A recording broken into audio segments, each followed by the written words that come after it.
అవుతుంది. ఇప్పుడు మనం చేసే పని మనకే తెలుస్తుంది, మా ఇంటి వాళ్ళకి తెలుస్తుందా? తెలియదు కదా. అలాంటి సిచ్యువేషన్లో నాకు గర్భసంచి ప్రాబ్లం వచ్చింది. చిన్నదైతే ఏం కాదు, పెద్దదే. గర్భసంచికి నీటిపుడుగలు హెవీగా వచ్చినాయి, తీసేయాలని చెప్పారు ఎక్కడ వెళ్ళినా కానీ.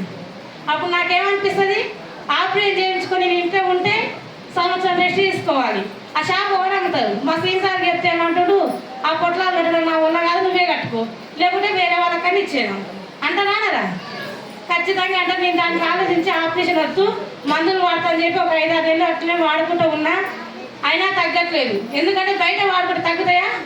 ఇప్పుడు నొప్పి వస్తే ఇప్పుడు వేసుకుంటే ఇప్పుడే తగ్గుతుంది, రేపు మళ్ళీ అదే శుభ్రం అవుతుంది. కరెక్టా కదా? బయట మందులు వేసుకోవడం వల్ల కూడా మనకు మంచిదేం కాదు, చాలా ఎఫెక్ట్ అయింది, సైడ్ ఎఫెక్ట్స్ కూడా నాకు వచ్చినాయి. అట్లా చేసుకుంటే ఒక ఆమె గర్భసంచి ప్రాబ్లం ఉంటే చనిపోయింది ఫిలిం నగర్లో. చనిపోతే మా అమ్మ మా చెల్లెలు చాలా భయపడి, నువ్వు ఏదో చేసుకున్నట్టే ఉంది, నువ్వు ఆపరేషన్ చేయించుకోవా, బతుకుంటే ఏదైనా చేయొచ్చు, నువ్వు షాప్ అన్ని ప్రాణం మీద తెచ్చుకుంటే వాడిని బెదిరిస్తే సరే చేయించుకున్నాను. మా సొంత ఊరు దేవరకొండ కదా, అక్కడ వెళ్ళి చూపించుకుంటే ఆపరేషన్ చేస్తాం 1 లక్ష పైన అడిగారు. అలాంటి సిచ్యువేషన్లో నాకు అక్కడ పైసలు కూడా ఏం లేవు. అలాంటి సిచ్యువేషన్లో పైసల కోసం నేను ప్రయత్నిస్తుంటే మై గ్రేట్ అప్లైనర్ బాలకృష్ణ సార్ ద్వారా నాకు ఈ ప్లాట్ఫామ్ పరిచయం అయింది. బుజ్జి, నువ్వు నాకు పైసల కోసం ప్రయత్నిస్తున్నావు కదా, నువ్వు ఆపరేషన్ అయితే ఏమొద్దు, వెస్టేజ్లో మందులు ఉన్నాయి, వాడుకో, సప్లిమెంట్లు ఉన్నాయని చెప్పిండు. ఇంకా మనోళ్ళు చెప్తే నేనైతే అస్సలు ఇల్లే, ఏదో చెప్తుండు, ఎన్ని పదవులు జాయిన్ అయ్యిందో, టీచర్ జాబ్ చేసుకోకుండా ఇది నాకు ఎందుకు చెప్తుండ అని నేను అన్నా. అంటే వినలే, నా ఎమ్మడి మస్తు వాడి చెప్పిండు. ఫోన్ కూడా లేపలే, నేను ఫోన్ కూడా పక్కకి పెట్టేసిన. అప్పుడు మా సీ సార్ ఏమనుకున్నా అంటే, మా బాలగిరి సార్ ఏమనుకున్నా అంటే, సౌందర్య మూర్ఖాలు ఎంత చెప్పినా ఇవ్వదు, తెలియదు కదా, సీన్ సార్ ద్వారా వస్తే వర్కౌట్ అవుతుంది అనుకొని మా సీన్ సార్కి ఫోన్ చేసిండు. చేసి ఇట్లా వెస్టేజ్లో మంచి ఆపర్చునిటీ ఉంది సీను, చేసుకో, హెల్త్ క్లియర్ అవుతుంది, డబ్బులు ఉన్నాయంటే మా సీన్ సార్ ఇంక ముందు ఆలోచించకుండా ఐడి తీసుకుండు. బాలగిరి సార్ చెప్పగానే ఐడి వాళ్ళని తీసుకుండు. ఆ ఐడి తీసుకునే ముందు నన్ను అడిగిండు ఏమని అంటే, ఆధార్ కార్డు ఇవ్వు, నీది నీ పేరు మీద ఐడి చేపిస్తాను అడిగితే, వద్దు, నాది కిరాణా షాప్ ఉంది కదా, ఆ డబ్బులు పోతాయి, నువ్వు తెచ్చిస్తావా, మీ ఇద్దరు సోపతి నాకు వద్దు, ఐడి కావాలంటే నువ్వే తీసుకో. మా సీసార్ చేసినది ఒక మంచి పని, నిజం. బాలగిరి సార్ మాటలు విని ఐడి తీసుకున్నాక ఒక 20 రోజుల దాకా మేము టైం వెయిట్ చేసుకున్నాం. అట్లనే సామాన్ అయితే తీసుకోవట్లేము, ఎందుకంటే ఇంట్లో వాడుకోవాలన్నా కానీ మా కిరాణా షాప్ ఉంది. హెల్త్ గురించే నాకు నమ్మకం వస్తలేదు. అప్పుడు ఒక మీటింగ్ అంటే తెలుస్తుంది కదా, ఆ మీటింగ్ రమ్మని నన్ను పిలిస్తే నేను రాలేదు. బాలగిరి సార్ ఒకటే మాట నల్గొండలో ఉండి ఫోన్ చేసి, జినల్గూడలో మీటింగ్ జరుగుతుంది, వెళ్ళు శ్రీను, తెలుసుకోవచ్చు, విన్నాక ఆలోచించు, నేను చెప్పేది ఎందుకన్నాడు. మా సీ సార్ ఏం చేసి, నాకు చెప్తే నేను ఓని అని చెప్పేసి నాకు చెప్పకుండా కారు పోతుందని చెప్పి మరి జినల్గూడ మీటింగ్ స్వప్న మేడం అటెండ్ చేసుకుంది. నిజం చెప్పాలండి, స్వప్న మేడం వెమ్మటి ఉండి ఇప్పుడు అందరు ఎట్లా వెళ్ళిపోతుంది బయటికి. మా సార్ కూడా అట్లనే వెనకాల మాట్లాడుతున్నాడు. మేడం సార్నే కనిపెడుతున్నాడు పొద్దుకులు, వింటాడా పోతాడా సీన్ సార్ వింటాడా పోతాడంటే, నేను ఇంట మేడం మొత్తం అయిపోయింది దాకా ఇంట అని మా సార్ ఆ రోజు పొద్దుకులు కూర్చొని నిలబడి ఇంటనట ఆ మీటింగ్ మొత్తం. ఈయన తెలుసుకొని వచ్చి నాకు చెప్పిండు. ఏమని చెప్పిండు, వెస్టేజ్లో మస్తు పైసలు ఉన్నాయి, చేసుకుందాము, నీకు హెల్త్ కూడా క్లియర్ అవుతుంది, మన లైఫ్ సెటిల్ అవుతుంది, అన్న చెప్పింది నిజమే, ఇందామని చెప్పిండు. ఇప్పుడు మీరు పోయి ఇంటికాడ చెప్తే మీ వాళ్ళు ఏమంటారు, వేస్ట్ అని చెప్తారు కదా. నేను కూడా అదేదో మొత్తం అట్లా ఉంటుంది అనుకో, ఫస్ట్ అట్లనే చూపిస్తారు, మనకు కొద్ది ఇదంతా వేస్ట్ అని నేను అన్నా. కానీ మా సీన్ సార్ వినలేదు. హెల్త్ కోసం వాడుకొని మళ్ళీ నాకు హోమ్ మీటింగ్ ప్లాన్ చేసి జ్యోతి మేడం తీసుకొచ్చింది ఇంటికి. తీసుకొస్తే మేడం నన్ను ఎంత కూర్చోబెట్టాను కూర్చుంటలేదు. నేను ఈ మీటింగ్ ఇన్నోళ్ళకి అర్థమైంది, మేడం ఎంత కూర్చోబెట్టాను కూర్చుంటలేదు, నేను ఊరికే షాపులనే ఉంటాను, నా మైండ్ కూడా షాపులనే ఉంది.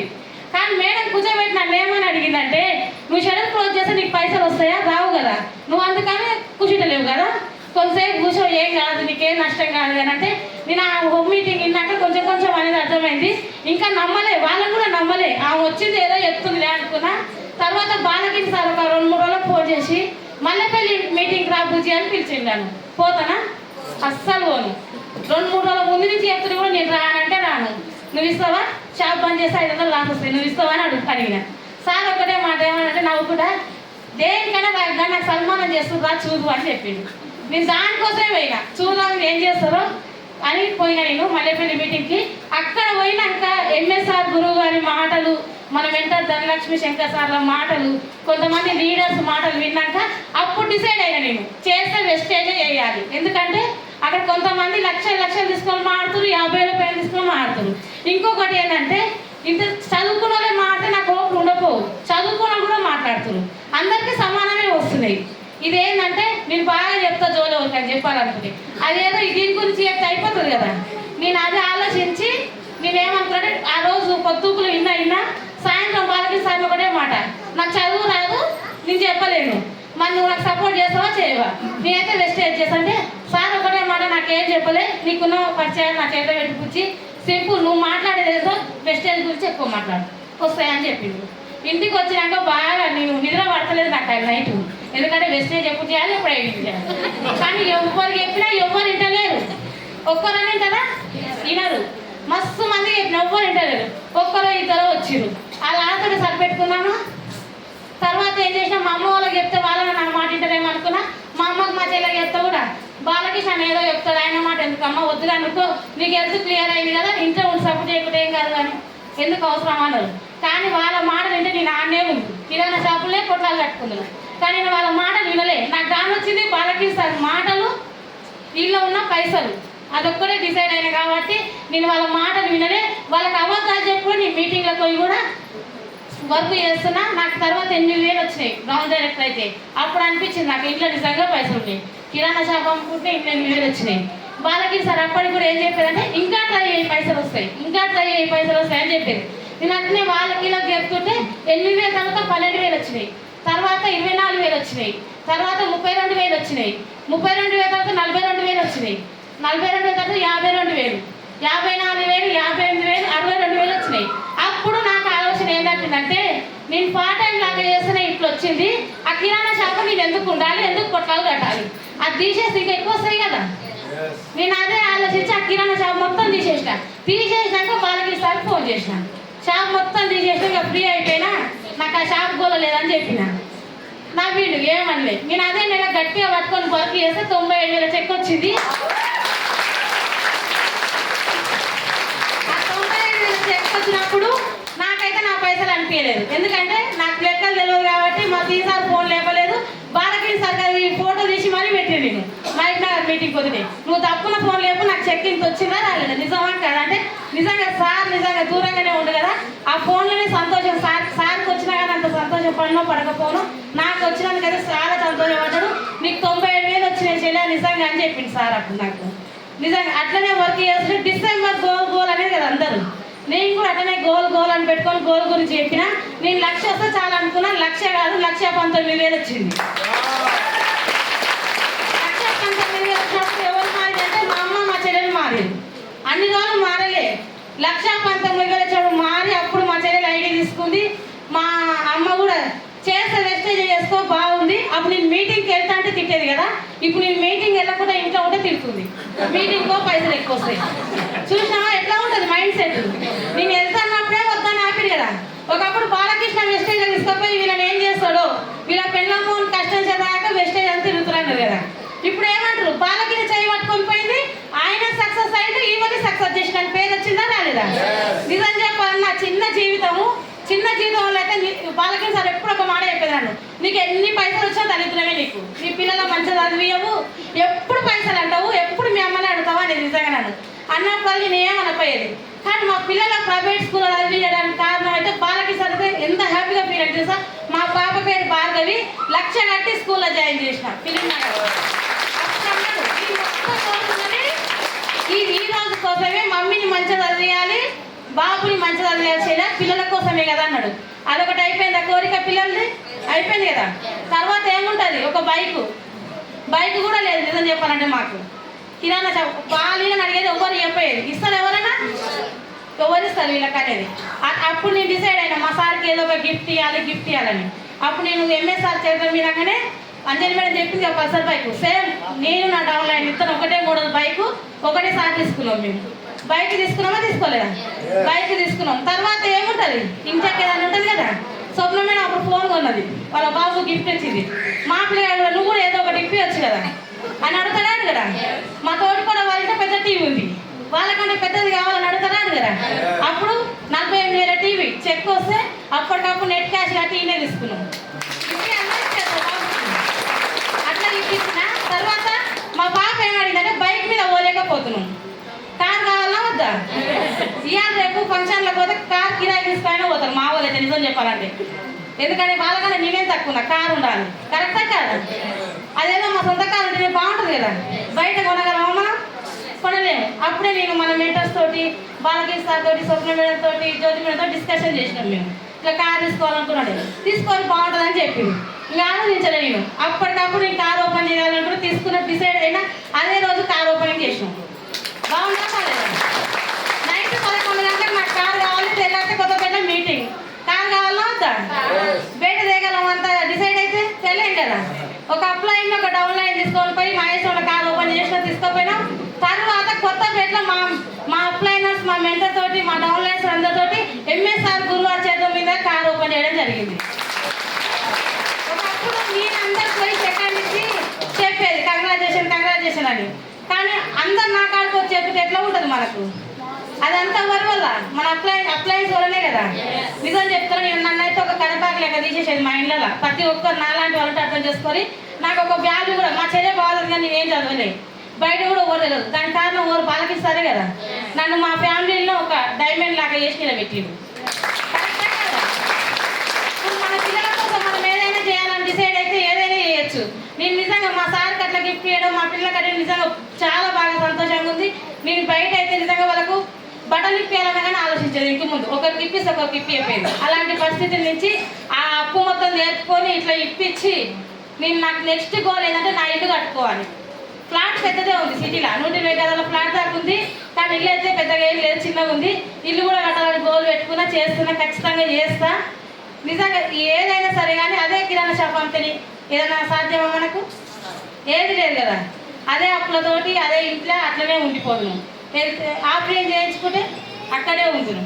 కానీ వెస్టేజ్ సప్లిమెంట్లు వాడుకొని నాకు రిజల్ట్ తెచ్చుకొని ఇంత స్థాయికి వచ్చాడు. సక్సెస్ అయితే చిన్నదే వచ్చింది, పెద్దదైతే ఇంకా రాలేదు. డిసెంబర్ గోల్ వచ్చేసి 3 lakhs పెట్టుకొని చేస్తున్నాను. ఒక్కటే ఏంటంటే నేను చేసింది అయితే నేను పెద్దగా ఏం చేయలేదు. మా అప్లైనర్కి చెప్పే చేస్తాను నేను ఏం చేసినా.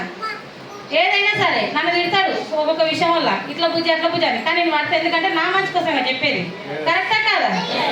కొంతమంది ఏమంటుంటే అప్లైనర్ లేకుంటే మనం ఏదైనా చేస్తాం. కానీ నేను ప్రతి విషయం చెప్తా, ఏదైనా గిరి సంగతి ఇది సంగతి అని. నా సీక్రెట్ అయితే గదే, ఏది లేదు. ఇంకొకటి ఏంటంటే నేను బాగా డిసైడ్ అయినా కాబట్టి డిసైడ్ అయ్యి నిలబడితే మా అమ్మ ఒకటే మాట ఏమన్నది, ఇది ఒక్కటి వినండి. ఒకటే మాట, నేను నెలకు సంపాదించే, సంవత్సరానికి సంపాదించే జీతం ఏందో నువ్వు 1 నెలకు సంపాదించినావు అంటే గ్రేట్ అన్నది. అంటారా? ఖచ్చితంగా నేను వెస్టేజ్ బిలీవ్ చేస్తే నా లైఫే చేంజ్ అయింది. మీకు కూడా సాధ్యమా కాదా? సాధ్యమేనా? ఎంతమంది రెడీ ఇవ్వరు? థ్యాంక్స్ అందరికీ. ఈ అవకాశం ఇచ్చినందుకు thank you sir. Thank you so much. బాగుందా సార్? బాగుందా? కార్ అయిపోయింది, బైక్ అయిపోయింది, టీవీలు పోయినాయి. నెక్స్ట్ ఏంది? ఇల్లు. దాని కొరకే 3 లక్షలు ఇప్పుడు. ఎసార్నో? ఇప్పుడు నెక్స్ట్ సంవత్సరం ఎంత అంటే క్వశ్చన్ మార్కే కదా మనకి బయట. ఎసార్నో? బట్ వెస్టీజ్లో ఒక పర్టికులర్ క్లారిటీ ఎట్లుంటుందంటే దట్ ఈజ్ ప్లాన్. ఆ ప్లాన్ అర్థమయ్యే వరకు ఖచ్చితంగా ఎక్కించుకోవాల్సిందే ఇది. ఓకేనా? Good morning. Good morning. So 1 more session ఉంది. ఆ సెషన్ కంటే ముందు, ఇన్విటేషన్ కంటే ముందు 14 లక్షల కార్ వీడియో చూద్దామా? Are you ready? ఒక్కసారి చూడండి. రవి సారు, జ్యోతి మేడం.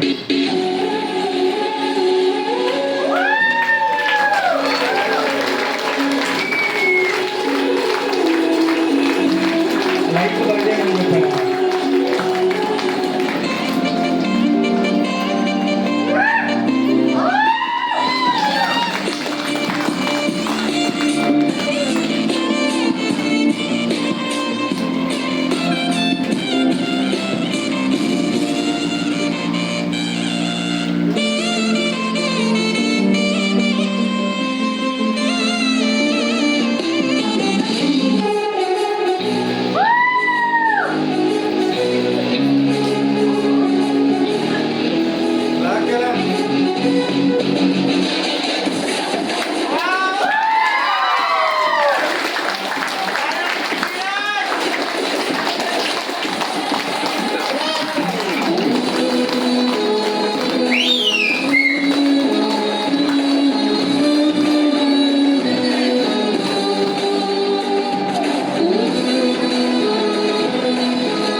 పోతే బతికి వేస్తా కోరిక కూడా ఇంకొకసారి చూద్దామా అక్కడక్కడ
అక్కడ ఎంతమంది ఊహించుకోరు సార్ ఊహించుకున్నారు పిల్లల పక్కనే సార్ ఊహించుకురా లేదా ఎస్ ఆర్ నో డిసైడ్ అయినా మేమంతా కూడా ఇగో అదే కార్లు అట్లీస్ట్ సంవత్సరానికి ఒక 10-20 పెరుగుతూనే ఉండాలని చెప్పి సో ఆల్రెడీ ప్లాన్ చేసినాము ఆ గుంపులో మీరు ఉన్నారు సో డిసైడ్ అయితే పక్కా ఉంటుంది ఆ కారు రావాలంటే ఏం చేయాలి ఇందామా are you ready let's welcome Jyothi Ravi గారు ప్లీజ్ కమ్ ఆన్ గట్టిగా చేతులు పైకెత్తి 1,42,820 రూపాయలు ఒకసారి గట్టిగా ఇట్లా కాదు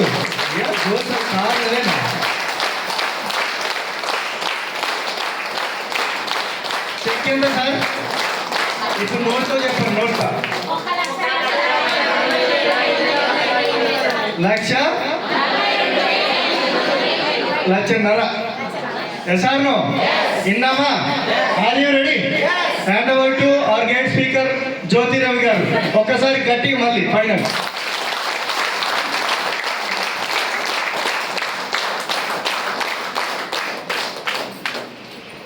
గుడ్ మార్నింగ్ సో మాటలు రావట్లేదు వస్తాయా మాటలు అది చూసిన తర్వాత మాటలు రావట్లేదు నన్ను మళ్ళీ గుర్తు చేసి ఎప్పుడో దిగినా అయిపోయింది అనుకున్నా గుడ్ మార్నింగ్ సో నిజంగా అలా కార్ తీసుకు